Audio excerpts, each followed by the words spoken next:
Hello mga mare! Welcome to our midi vlog. At for today's video nga, magre-retouch tayo ng ating buhok. At gumamit pala ako dito ng Bremode Milk Tea Ash yung aking napiling kulay. Pinagmekos-mekos ko na yung mga sangkap ng ating pangkulay ng ating buhok. At gumamit tayo ng maitim na gloves. At dahil DIY nga lang to, so sa Real and Sikap, so isection natin ang ating mga buhok para hindi tayo mahirapan na magkulay. Gagabitan ko lang siya ng kamay kaya nag-gloves ako para hindi nga ako mahirapan at makulayan ko lahat ng aking mga buhok dahil marami na tayong puti na buhok.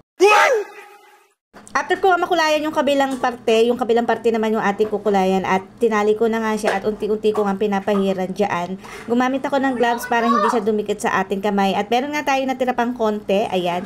Ipinahid ko na nga sa ating buhok para naman dumikit ang ating kulay.